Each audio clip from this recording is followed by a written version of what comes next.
우리가 무슨 일을 할 때 어떤 사람은 오른손을 쓰는 사람이 있고 또 어떤 사람은 왼손을 쓰는 사람이 있습니다. 연구에 의하면 보통 85% 내지 90%가 오른손잡이라는 거예요.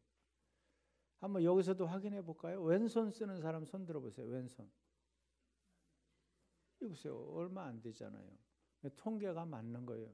거의 다 오른손을, 그렇다고 왼손을 쓰는 사람들이 뭐 부족하다든가 그런 얘기를 하는 것이 아니고 오른손잡이가 많다. 근데 연구를 해봐도 왜 오른손잡이가 더 많으냐? 답이 없다는 거예요. 성경에는 오른손을 많이 이렇게 표현하고 있어요. 오른손이라고 하는 말이 많이 나오는데 하나님의 오른손이다. 그러면 이 오른손은 힘을 상징해요.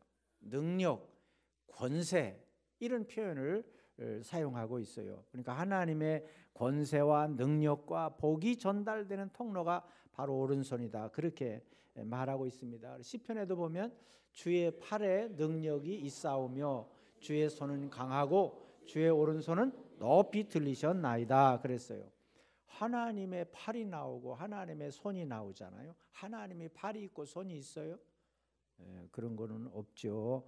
자, 그런데 하나님의 그 능력, 그것을 사람화해서 우리에게 말씀하고 있는 거. 뭐 하나님의 말씀을 우리가 이해하려면 우리 수준으로 우리 언어의 말로 소개를 해야 되잖아요. 그래서 손이다, 또 오른손이다 그렇게 표현하고 있는 것입니다. 자, 그러면 하나님의 손은 어떤 손인가? 창조의 손입니다. 하나님이 세상의 모든 것을 만드셨습니다.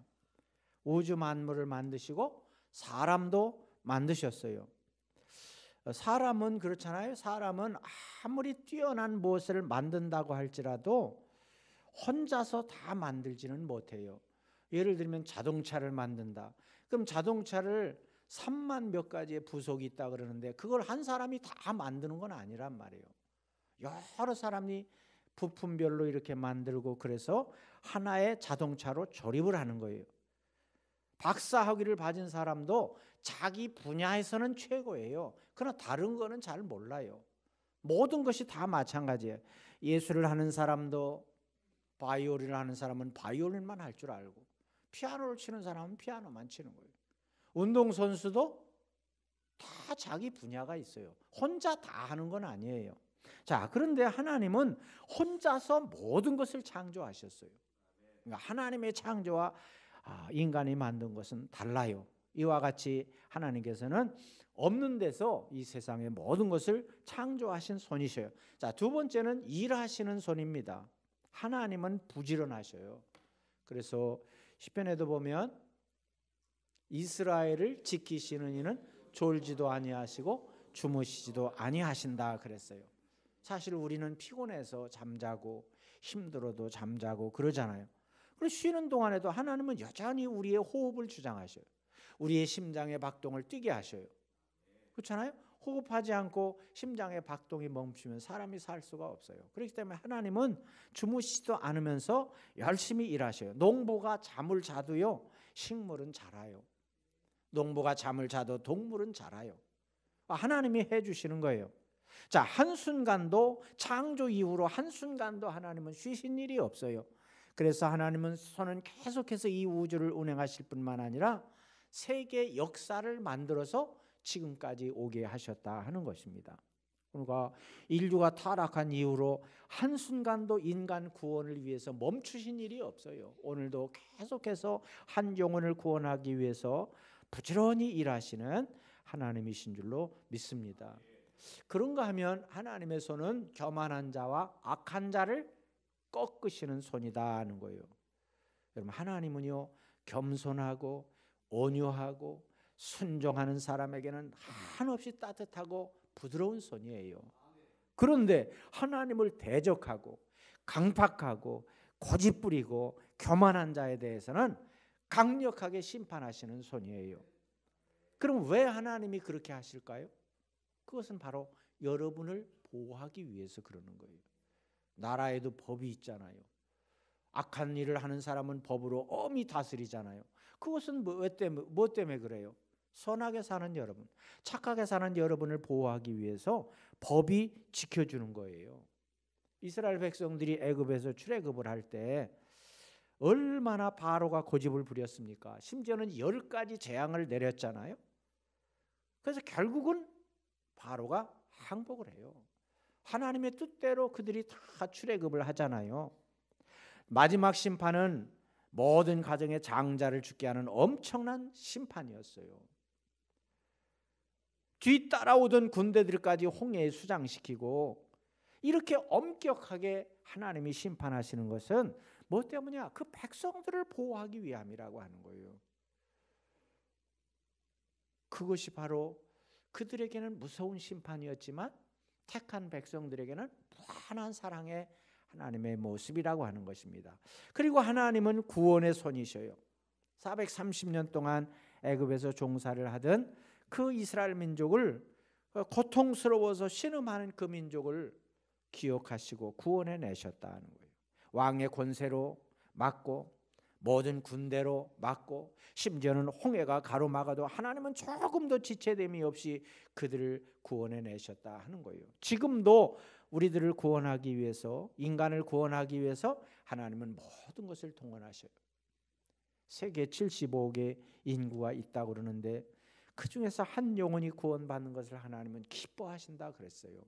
얼마나 이 구원을 위해서 열심히 일하시는가를 알 수 있어요. 또 하나님의 손은 존귀하게 하시는 손이에요. 여러분, 만약에 우리가 구원받지 못했으면 어떻게 돼요? 멸망받지 뭘 어떻게 돼요? 구원받지 못하면 멸망받아요. 정말 무지렁이와 같아요. 연약해요. 근데 하나님이 손을 대면요, 하나님의 자녀가 되고 천국에서 영원히 사는 존재가 돼요. 이렇게 귀한 존재가 된다는 거예요. 예수님이 손을 대시니까 귀신이 쫓겨나가고 질병에서 고침을 받고 파도도 잔잔케 하고 심지어는 죽은 자도 살아난 이런 역사가 일어났습니다. 이것은 뭐냐? 이것은 우리로 하여금 죄에 잡혀 살고 악한 사탄에게 잡혀 살던 우리를 하나님께 인도해서 하나님의 손안에 살도록 하기 위한 역전의 복이에요. 2018년 한 해를 살아가는 여러분 모두에게 하나님은 과연 어떻게 우리를 대해 주실까? 하나님이 어떻게 대해 주실 것 같아요? 궁금하지요?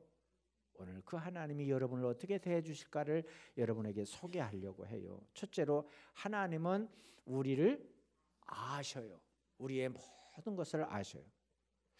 자, 2절에 보니까 주께서 내가 앉고 일어섬을 아시고 멀리서도 나의 생각을 밝히 아신다 그랬어요. 여러분, 사람의 마음을 안다고 하는 것이 얼마나 힘든지 몰라요. 그래서 우리 속담에도 10길 물속은 알아도 한 길 사람 속을 모른다, 그런 말이 있잖아요.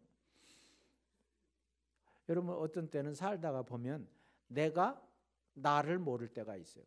그런 거 느낍니까? 아니, 내가 왜 그랬지? 내가 나를 몰라. 이게 바로 우리 인간이에요. 그런데 뭐 같이 사는 사람이라고 하더라도 가족도요, 무슨 생각을 하고 있는지 우리가 모른단 말이에요.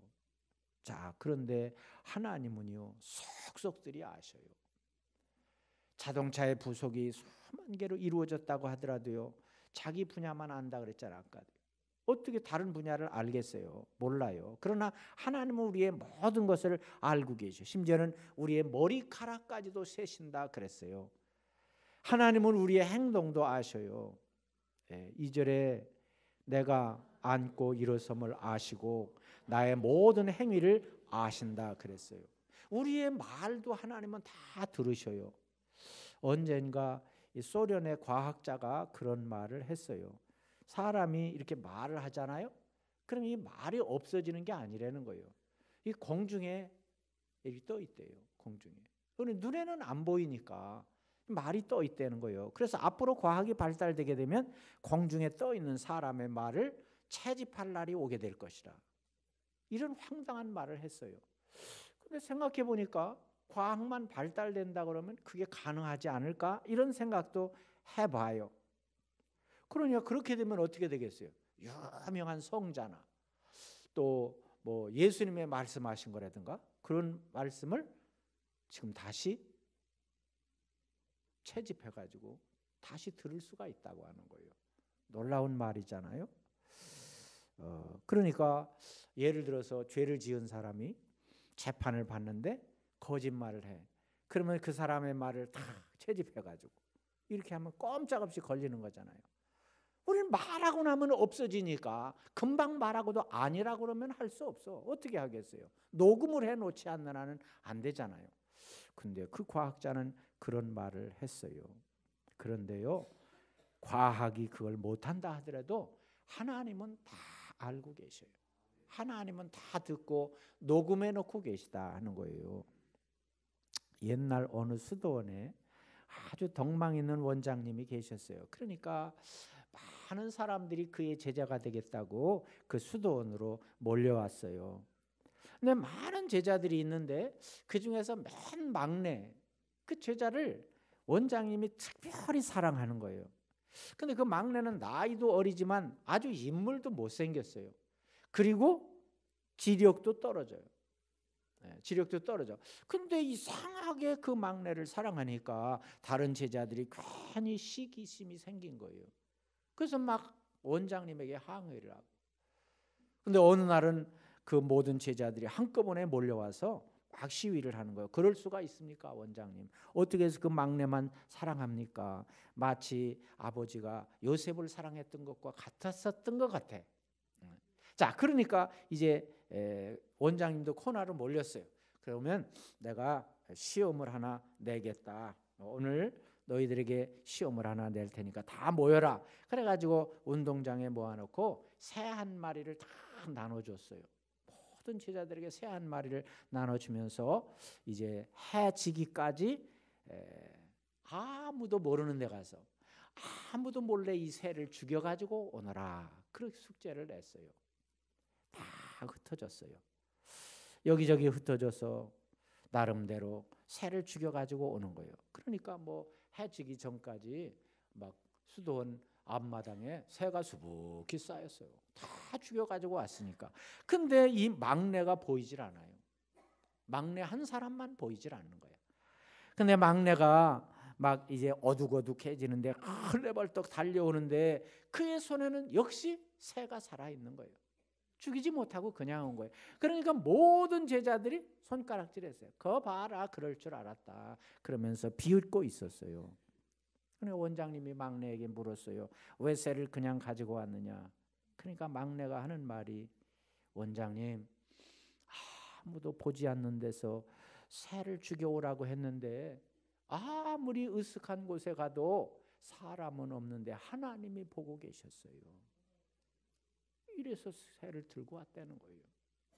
그러니까 원장님이 미소를 치고 무릎을 치면서 제자들에게 말했어요. 내가 막내를 사랑하는 이유가 바로 여기에 있다. 너희들이 확인했지 않느냐? 그렇게 말했다고 하는 그런 이야기가 있어요. 여러분, 하나님은요 언제 어디서나 우리를 지켜보고 계시고 우리의 말씀을 듣고 계셔요. 이걸 우리가 잊어버리고 산단 말이에요.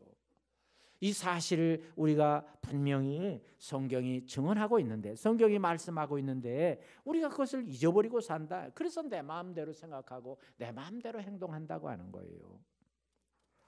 사랑하는 여러분, 아무리 몰라도 하나님은 아신다고 하는 사실을 분명히 기억하고 하나님께서 함께 하심을 더 생생하게 의식하며 살아가는 여러분들이 다 되시기를 바랍니다.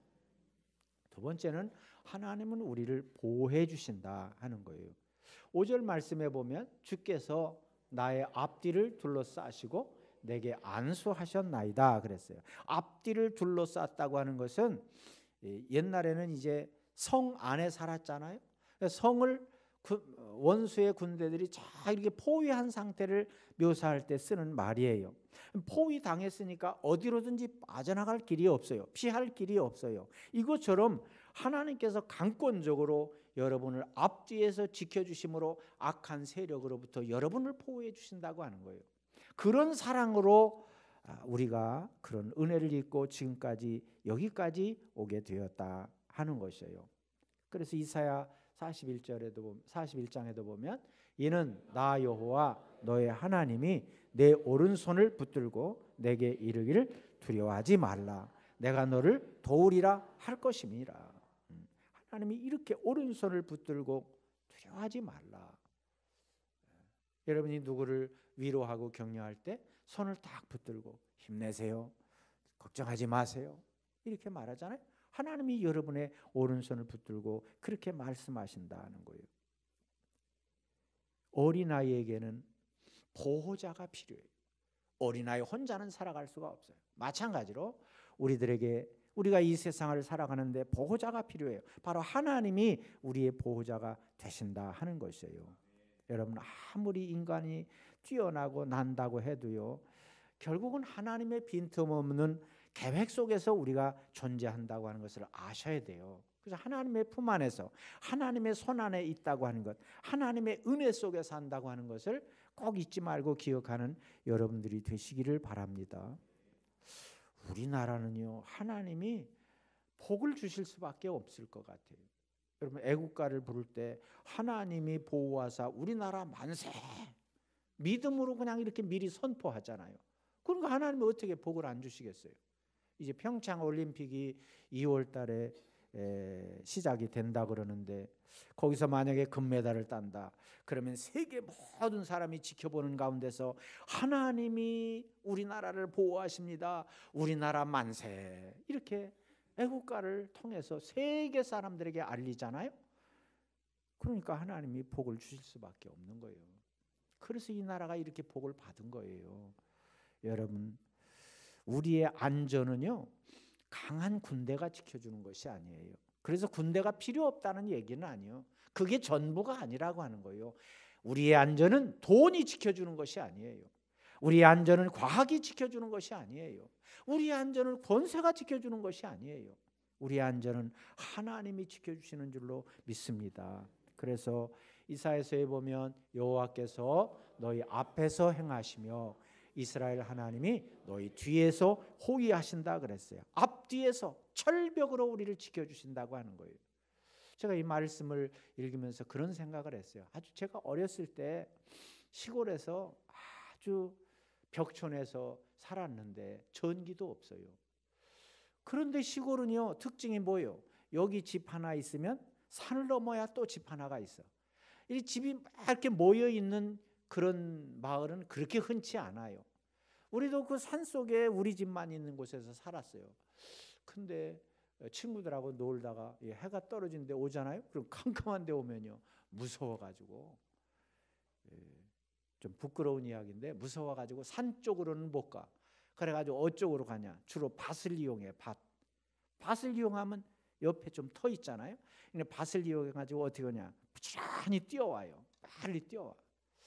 근데 산속을 간다. 어른들하고 가더라도 만약에 어른 한 분하고 나하고 둘이 간다. 그러면 앞 아니면 뒤에 서야 되잖아요. 그럼 앞으로 가면 앞이 무서워. 뒤는 괜찮은데 어른이 있으니까. 뒤에 서면 앞은 괜찮은데 뒤가 무서워. 여럿이 갈 때는 어디 서야 되겠어요? 가운데 서야 돼. 가운데. 지금 하나님께서 우리를 그렇게 도우신다는 거예요. 앞에서 인도하시고 뒤에서 호위해 주신다 그랬잖아요. 하나님이 이렇게 우리를 살아가신다, 철벽 보호를 하신다 그랬어요. 시편 121편에도 내가 산을 향하여 눈을 들리라. 나의 도움이 어디서 올까? 나의 도움은 천지를 지으신 여호와에게서로다 그랬어요. 하나님이 우리를 지켜주신다. 또 신명기서에 보면 너희보다 먼저 그 길을 가시며 장막 칠 곳을 찾으시고 밤에는 불로 낮에는 구름으로 너희가 갈 길을 지시하신 자시라 그랬어요. 여러분 보세요. 하나님이요, 이스라엘 민족을 이끌고 광야를 지나시는데 어디로 가야 될지 하나님이 먼저 길을 다 답사해 보시고 백성들이 갈 만한 곳으로 미리 다 답사를 하셨다는 거예요. 그리고 그들에게 구름 기둥도 보내고 불 기둥도 보내서 그들을 답사한 안전한 그곳으로 하나님이 인도하셨다는 거예요. 얼마나 놀랍습니까? 바로 그분이 누구예요? 하나님이셔요. 여러분의 앞길도 마찬가지예요. 하나님이 우리의 앞길을 인도하실 때도 무작정 인도하시는 것이 아니라 하나님이 여러분이 거주하기에 가장 안전한 곳으로 우리를 인도하신다 하는 거예요. 사사기서에 보면 많은 전쟁의 역사가 기록되어 있어요. 그 중에 보면 드보라는 여장군이요, 여사사요, 여장군이요. 근데 드보라 여장군이 나가서 전쟁을 해서 승리했어요. 또 기드온과 같은 사람은 청년 장군이에요. 청년 장군이 나가서 싸워도 승리했어요. 또 다윗과 같은 사람은 소년 장군이에요. 어린 장군이에요. 그런데 골리앗을 물리치고 블레셋과의 싸움에서 크게 이기잖아요. 자, 그러면 어떻게 해서 이런 일이 일어날 수가 있는가? 그것은 누가 가서 싸우든지 하나님이 함께 하셔서 싸워주시기 때문에 이긴다고 하는 거예요. 여러분, 이것은 그 당시의 이야기로 끝나는 것이 아니에요. 지금도 여러분이 하나님을 사령관으로 모시고 살아간다고 한다면 입시전쟁도 이길 수가 있고, 사업전쟁도 이길 수가 있고, 가정전쟁도 이길 수가 있고, 질병전쟁도 이길 수가 있고, 욕심과의 전쟁도 이길 수 있을 줄로 믿습니다. 여러분, 우리 인생은 끊임없는 영적 전쟁을 해야 돼요. 2018년도에도 틀림없이 많은 영적 전쟁을 해야 돼요. 그럴 때 여러분이 이길 수 있는 비결은 뭐예요? 어떻게 하면 이길 수가 있어요? 예? 여지껏 말했는데 여러분 혼자만 이기려고 이게 비밀로 하는 것 같아요. 하나님을 우리 사령관으로 모시면 이길 수 있을 줄로 믿습니다. 그러니까 오늘 성경의 전체를 이렇게 요약을 하면 하나님이 우리를 어떻게 지켜주시는가? 앞에서도 지켜주셔, 뒤에서도 지켜주셔, 좌측에서도 지켜주셔, 우측에서도 지켜주셔. 그럼 위는 어떻게 해요? 위에서도 지켜주셔, 아래서도 지켜주셔. 그리고 뭐 빈틈이 있어야지. 아무리 악한 사탄이 오더라도 여러분, 그 악한 사탄이 여러분을 해하지 못하도록 하나님이 여러분을 지켜주시는 줄로 믿습니다. 이 보호를 받는 여러분들이 다 되시기를 바랍니다. 그리고 하나님은 우리를 인도해 주셔요. 자, 그냥 현실적으로 보호만 받으면 안 되잖아요. 앞으로 나가야 되잖아요. 그럴 때 하나님이 인도하신다는 거예요. 9절 말씀에 보면 내가 새벽 날개를 치며 바다 끝에 가서 거주할지라도 거기서도 주의 손이 나를 인도하시며 주의 오른손이 나를 붙드시리이다 그랬어요. 바다 끝에 가도요, 저 남극에 가도 북극에 가도 아프리카에 가도 어디를 가도 하나님이 오른손으로 나를 지켜주신다, 그렇게 말씀을 했어요. 여러분, 하나님께서 여러분을 인도하실 때 어떻게 하시는 것 같아요? 로봇처럼 우리를 취급하시지 않아요. 하나님은 여러분을 정말 분별력이 투철하고 책임성 있는 존재로 인도하시기를 원하셔요. 그러니까 여러분이 사탄도 분별하고 성령님도 분별하고 그렇게 살 수 있게 만들어 주시고 여러분의 인생을 책임지고 이끌어갈 수 있도록 하신다 하는 거예요. 그러니까 하나님은 세상에 많은 인구가 있잖아요. 그런데 단체로 우리를 대하시지 않는다 그랬어요. 75억의 인구가 있는데 단체로 대하지 않아요. 미국 사람, 한국 사람, 또 세광교회 성도들 이렇게 단체로 대하시는 것이 아니라 여러분 한 분 한 분을 개별적으로 대하신다고 하는 거예요. 믿습니까? 그래서 구원도 어떻게 돼요? 구원도 개인적으로 이루셔요. 집에 엄마가 신앙생활을 잘하니까 남편, 아내, 남편, 자녀들 그냥 한꺼번에 구원받는 것이 아니란 말이에요. 남편은 남편대로, 아내는 아내대로, 자식은 자식대로 신앙을 고백하고 예수 그리스도를 믿어야 구원받게 된다는 거예요. 그러니까 개별적으로 대하셔요. 여러분 얼마나 놀랍습니까? 자, 그런데 보세요. 하나님은 우리를 개별적으로 대하시기 때문에 하나님 우리가 가진 어떤 여건이 있잖아요. 뭐 돈도 될 수 있고 또 가문도 될 수 있고 여러 가지 여건을 다 대해 주시고 인정해 주시오. 그러니까 75억의 인구를 대하는데 그 모든 사람의 환경과 여건과 조건을 다 인정하면서 우리를 이끄시는 거예요. 믿습니까? 근데 우리는 지금 어떻게 생각하고 있어요? 자꾸 남이 가진 것만 좋아 보여. 남이 가진 재능, 또 남이 춤을 잘 추고 노래를 잘하고 그런 게 부러운 거예요. 남이 돈 많이 가지고 있고 높은 자리에 올라가고 그거에 부러운 거예요.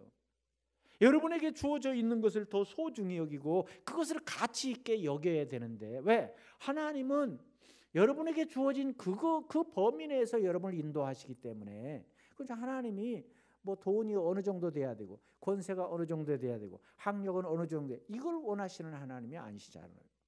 그러니까 여러분이 현재 있는 데서 하나님은 있는 데서 여러분을 이끌기를 원하신다는 거예요. 그러니까 여러분이 가지고 있는 것이 귀해요, 헛거예요? 귀한 거예요. 다른 사람에 비해서 내가 없어 보이고 다른 사람에 비해서 조금 못해 보여도 하나님이 보실 때는 그거 자체가 귀한 거예요. 그래서 그 상태에서 여러분을 이끌어 주시는 거예요. 그렇잖아요. 구원받는데 어디까지 와야 구원한다. 하나님이 이렇게 말하시는 분이셔요? 그렇지 않잖아요. 그러니까 하나님은 세계적인 시야를 가지시고 하나님의 각본 속에 우리가 들어있는 거예요. 그러니까 하나님이 허락하신 환경이나 여건, 조건 이런 것은 지금 여러분이 가지고 있는 그것이 최상의 것이에요. 그렇기 때문에 존귀한 것이에요. 이것을 깨달을 때 정말 사소한 것까지도 하나님 앞에 감사하게 되고 하나님 앞에 귀한 것으로 여기게 될 줄로 믿습니다. 여러분, 바울이 마지막에 보면 죄인의 자격으로 로마에 끌려가게 되잖아요. 그런데 그것은 바울이 자청해서 간 거예요. 예? 거기 가지 않아도 돼요. 여기서 자기가 재판을 받아도 돼요. 그리고 여기서 그냥 복음을 전해도 돼요. 근데 왜 거기로 가기를 원했겠어요? 그건 하나님이 가라고 하셨기 때문에 그랬어요. 생각해 보세요. 지금처럼 비행기를 타고 갈 수 있으면 얼마나 좋겠어요. 그럴 때가 아니잖아요. 걷거나 겨우 할 수 있다고는 배를 타고 가는 거예요. 근데 뭐 그때 뭐 유람선이 있어요. 쾌속정이 있어요. 통통배 하나 타고 가는 거예요. 그러니까 얼마나 힘들었겠어요. 그럼에도 불구하고 그렇게 가는 것은 뭐냐? 그가 바울이 로마에 가서 높은 사람들에게 복음을 전했어요. 그래서요 위부터 변화가 됐어요. 그러니까 나중에 로마가 기독교 국가가 되잖아요. 그렇게 핍박하던 로마가 기독교 국가가 되고 거기서부터 세계로 복음이 전해지게 돼요. 그래서 오늘날 세계 복음화가 급속하게 이루어진 줄로 믿습니다. 자, 이게 하나님의 시야예요. 하나님의 시각이에요. 우리는 지금 당장 편하고 당장 쉬운 것을 생각해요. 근데 하나님은 그렇지 않아요. 세계를 바라보시면서 한 영혼을 구원하는 일에 열정을 다하신다 하는 거예요. 그래서 오늘도 하나님은 여러분을 안아주시기도 하고 때로는 업어주시기도 하고 때로는 손을 잡아주시기도 하고 때로는 어깨를 두드리며 우리를 격려해 주시기도 하고 그러면서 하나님께서 여러분을 인도하시는 줄로 믿습니다. 마지막으로 하나님은 우리에게 권능을 베풀어 주신다 그랬어요. 여러분, 하나님이 창조하셨다고 하는 것은 창세기 1장에만 나오는 사건이 아니에요. 성경의 여러 곳에서 그것을 증언하고 있는데 시편 89편에도 말씀하고 있어요. 하늘이 주의 것이요 땅도 주의 것이라 세계와 그 중에 충만한 것을 주께서 건설하셨나이다 그랬어요. 자, 하나님의 손이 맨 처음에 창조의 손이었다 그랬잖아요. 하나님은 아무것도 없는 데서 만드셨어요. 인간의 손은요 세계 특허, 발명 특허를 낸 위대한 창조물을 했다 하더라도 그거는 무언가를 가지고 만드는 거예요. 하나님은 아무것도 없는 데서 만드셨잖아요. 그러면 하나님이 만든 원료를 가지고 사람이 뭔가를 만드는 거예요. 그러니까 사람의 손은 창조의 손이 아니고 생산의 손일 뿐이에요. 인정합니까? 예, 그래요. 그러니까 하나님이 만들어 주신 원료가 있어야 우리는 뭔가를 만들어내는 거예요. 그러니까 하나님은 세상을 직접 창조하시고 이제 창조만 하면 안 되잖아요. 관리를 해야 되잖아요. 그 관리를 위해서 바로 여러분을 부르신 거예요. 관리는 사람을 통해서 하시는 겁니다. 그런데 사람을 통해서 하더라도 하나님의 능력이 나타나는 거예요. 그래야 제대로 관리할 수가 있잖아요. 자, 그래서 출애굽기서에도 보면 여호와여 주의 오른손이 권능으로 영광을 나타내시나이다. 여호와여 주의 오른손이 원수를 부수신다 그랬어요. 그러니까 하나님의 오른손 그 권능의 손으로 세상의 모든 것들을 다스리신다 하는 거예요. 출애굽기 14장에 보면 지팡이를 들고 손을 바다 위로 내밀어 그것이 갈라지게 하라. 이스라엘 자손이 바다 가운데서 마른 땅으로 행하리라. 모세가 여호와께서 큰 동풍이 밤새도록 바닷물을 물러가게 하시니 물이 갈라져 바다가 마른 땅이 된지라. 그러니까 홍해를 갈라서 이스라엘 백성들이 그 홍해를 건너게 하는 내용이에요. 그러니까 모세가 바다를 향해서 지팡이를 들 때 그 홍해가 갈라지게 하는 엄청난 역사가 일어났잖아요. 이게 뭐냐? 모세가 능력이 있어서 한 것이 아니라 하나님의 권세, 하나님의 능력이 모세를 통해서 나타나게 된 줄로 믿습니다. 그러니까 200만 명에 이르는 이스라엘 백성들이 편안하게 바다를 건너가는 큰 기적이 일어나게, 세계 역사에서 전무후무한 이런 기적이 일어나게 된 것이에요. 그뿐만입니까? 광야를 지날 때 반석을 쳐서 생수를 내서 목마른 백성들에게 물을 먹여주셨어요. 더 놀라운 것은 아말렉과의 전쟁에서 모세가 산꼭대기에 올라가서 기도를 하고 손을 탁 올리니까 어떻게 해요? 자기들이 이겼어요. 근데 피곤하니까 손을 내렸어요. 그러니까 상대방이 이겼다 그랬잖아요. 여러분 기도할 때 손을 들고 기도해 보셨죠? 기도할 때 얼마나 버틸 수 있어요? 금방 피곤해요. 운동을 많이 해서 뭐 근육이 있는 사람은 좀 오래 할 수 있을지 몰라. 근데 우리는요 금방 내려오더라고요. 피곤해. 그러니까 모세도 사람이니까 내려올 수밖에 없잖아요. 자, 그러면 이렇게 크게 쓰임 받은 모세의 과거를 한번 돌아보세요. 과거. 모세가 애굽의 왕궁에 있을 때 어떤 짓을 했어요? 자기 백성을 보호한다는 명분하에 그만 애굽 사람을 쳐서 죽이는 그런 혈기의 손이었어요. 아무리 하나님이 기도를 통해서 역사하셔도 피곤해서 손이 내려올 수밖에 없는 연약한 손이었어요. 그런데도 불구하고 그 연약한 모세를 하나님이 붙들어 주실 때 그렇게 크게 쓰임받게 된 줄로 믿습니다. 사랑하는 여러분과 내가 부족하고 연약해요.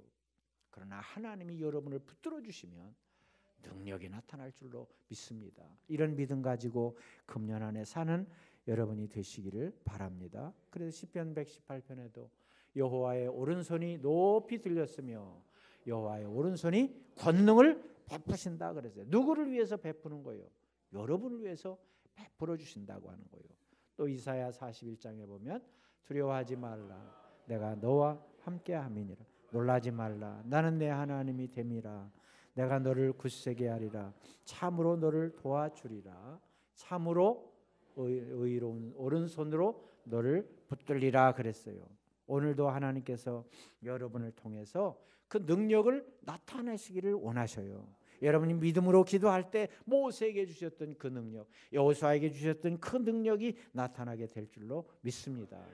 2018년 한 해에도 하나님의 오른손이 여러분을 지켜주시고 여러분의 가정을 지켜주시고 사업장을 지켜주시고 직장을 지켜주셔서 큰 복을 받는 여러분들이 다 되시기를 바랍니다. 능력으로 세상을 창조하셨던 하나님은 지금도 인간 구원을 위해서 세계 회복을 위해서 부지런히 일하고 계셔요.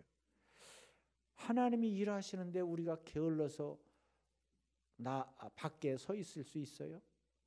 여러분 집에 이렇게 갔어요. 제가 신방을 갔어요. 근데 제가 이거 집이 어지럽구만 하고 뭘 치운다 그래 보세요. 그럼 어떻게 하겠어요, 여러분이? 여러분이 어떻게 해요? 다른 데로 나가요? 아이고 목사님 가만히 계세요. 제가 하겠습니다. 다 나서서 여러분이 하지. 목사가 하는 거 쳐다보고 있겠어요? 그런 사람도 있을까 모르겠네요. 그러면 내가 야단을 쳐줄 것 같은데. 하나님이 일하시는데 우리가 놀고 있겠는가 하는 거예요. 하나님이 열심히 일하시는데 여러분이 놀고 있겠어요? 2018년 한 해도 하나님께서 열심히 여러분을 위해서 일하실 때 우리는 더 앞장서서 부지런히 일하는 여러분들이 되시기를 바랍니다. 그래서 하나님의 의로운 오른손이 여러분을 붙들고 마음껏 일하실 수 있도록 하나님께 우리의 모든 것을 내드려야 돼요. 맡겨드려야 된다는 거예요. 그러니까 그 말은 두 글자로 말하면 뭐예요? 순종해야 되는 거죠. 순종. 하나님이 모세에게 이렇게 하라 하니까 모세가 그대로 순종하니까 기적이 나타난 거지. 이거 하나님 그렇게 해서 되겠습니까? 이렇게 해서 역사가 나타나겠어요? 우리도 마찬가지예요. 하나님 말씀에 순종할 때 겸손하게 온유하게 순종할 때 쓰임 받게 될 줄로 믿습니다. 금년 한 해 성패는 여러분이 하나님 말씀에 어떻게 하느냐에 달려 있어요. 모두가 하나님의 말씀에 철저하게 순종해서 하나님의 오른손의 권능이 여러분에게 나타나는 놀라운 역사가 있기를 간절히 축원합니다.